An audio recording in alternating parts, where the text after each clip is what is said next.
ಈ ದಿನದ ದೇವರ ವಾಕ್ಯ ಯೋಬ 1:10. ಅವನು ಕೈ ಹಾಕಿದ ಕೆಲಸವನ್ನು ನೀನು ಸಫಲಪಡಿಸುತ್ತಿರುವುದರಿಂದ ಅವನ ಸಂಪತ್ತು ದೇಶದಲ್ಲಿ ಅಭಿವೃದ್ಧಿಯಾಗುತ್ತಾ ಬಂದಿದೆ. ಪ್ರಿಯ ದೇವಜನರೇ, ಈ ದಿನದಲ್ಲಿ ಬೆಳಗಿನ ಜಾವದಲ್ಲಿ ನೀವು ನಾನು ಎಷ್ಟು ದುಡಿದರೂ ನನ್ನ ಜೀವಿತದಲ್ಲಿ ಅಭಿವೃದ್ಧಿಯೇ ಇಲ್ಲ, ಯಾಕೆ ನನ್ನ ಜೀವಿತದಲ್ಲಿ ಅಭಿವೃದ್ಧಿಯಾಗುತ್ತಿಲ್ಲ? ನಾನು ದುಡಿದಂಥ ಆದಾಯ ನನ್ನ ಕೈಗೆ ಸಾಲುತ್ತಿಲ್ಲ, ನನಗೆ ಯಾಕೆ ಈ ಕೊರತೆಗಳು? ನನ್ನಲ್ಲಿ ಯಾಕೆ ಆಶೀರ್ವಾದವಿಲ್ಲ? ನನ್ನ ಕೆಲಸದಲ್ಲಿ ಯಾಕೆ ಆಶೀರ್ವಾದವಿಲ್ಲ ಎಂಬುದಾಗಿ ನೀನು ತುಂಬ ಚಿಂತೆಯಲ್ಲಿ ಇದ್ದೀಯಾ? ಹಾಗಿದ್ದರೆ ದೇವರನ್ನು ದೃಷ್ಟಿಸು. ದೇವರ ವಾಕ್ಯದಲ್ಲಿ ನಾವು ನೋಡಿಕೊಳ್ಳುವಾಗ ಈ ವಾಕ್ಯವು ಯೋಬನ ಕುರಿತಾಗಿ ಸೈತಾನನು ದೇವರ ಹತ್ತಿರ ಹೇಳುವಾತನಾಗಿದ್ದಾನೆ. ದೇವರು ಯೋಬನ ಮನೆಯ ಸುತ್ತಲೂ ಬೇಲಿಯನ್ನು ಹಾಕಿ ಆತನ ಕುಟುಂಬವನ್ನು, ಆತನ ಸಕಲ ಸ್ವಾಸ್ಥ್ಯಗಳನ್ನು ಕಾಯುತ್ತಿದ್ದನು.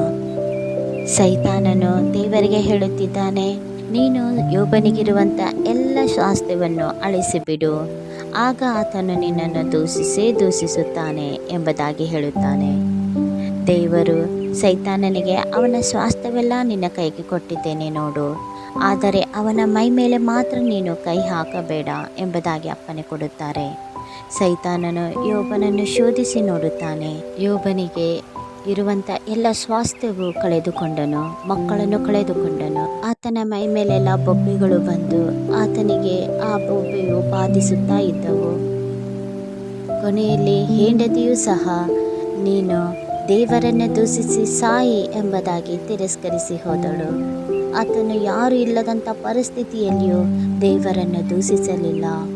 ಆದ್ದರಿಂದ ಪ್ರಿಯರೇ, ಯೋಬನು ಎಷ್ಟು ದೇವರಲ್ಲಿ ಭಯಭಕ್ತಿಯುಳ್ಳವನಾಗಿ ಜೀವಿಸಿದನು, ಅದೇ ರೀತಿಯಲ್ಲಿ ನೀವು ಭಯಭಕ್ತಿಯಲ್ಲಿ ಜೀವಿಸುವುದಾದರೆ, ಕೆಟ್ಟದ್ದನ್ನು ತೊರೆದು ಬಿಡುವುದಾದರೆ ದೇವರು ನಿಮ್ಮ ಜೀವಿತದಲ್ಲಿ ಅಭಿವೃದ್ಧಿಯನ್ನುಂಟು ಮಾಡುತ್ತಾರೆ.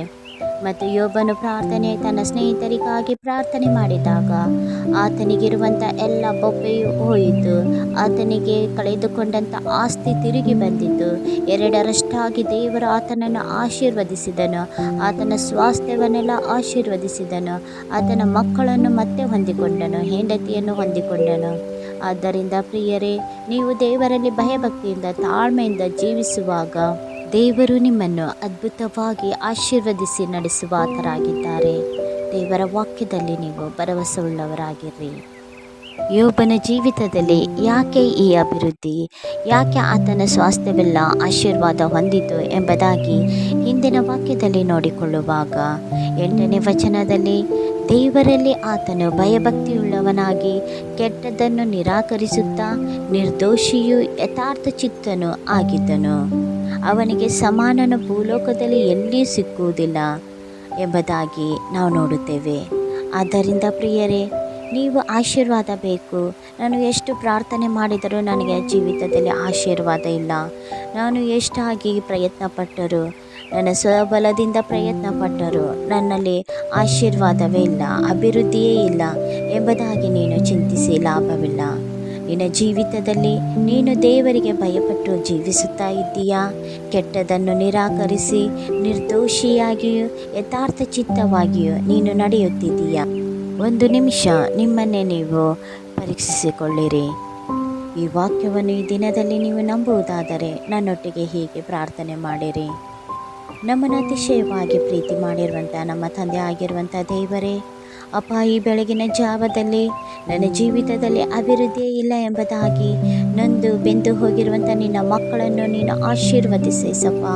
ಅಪ್ಪ ಕರ್ತನೆ, ಈವರೆಗೂ ಅವರು ಮಾಡಿರುವಂಥ ಲೋಕದ ರೀತಿಯಾದಂಥ ಪಾಪಗಳನ್ನು ಮನ್ನಿಸಿ ನೀನವರ ಜೀವಿತದಲ್ಲಿ ಸ್ವಾಮಿ ಕರ್ತನೆ ರಾಜ ಅಭಿವೃದ್ಧಿಗಳು, ಸಫಲತೆಗಳು, ಅವರು ಕೈ ಹಾಕಿರುವಂಥ ಪ್ರತಿಯೊಂದೊಂದು ಕೆಲಸದಲ್ಲಿ ಸಫಲತೆ ಅವರಿಗೆ ಉಂಟಾಗೋ ಹಾಗೆ ನೀನು ಕೃಪೆ ಮಾಡಿರಿ ತಂದೆ.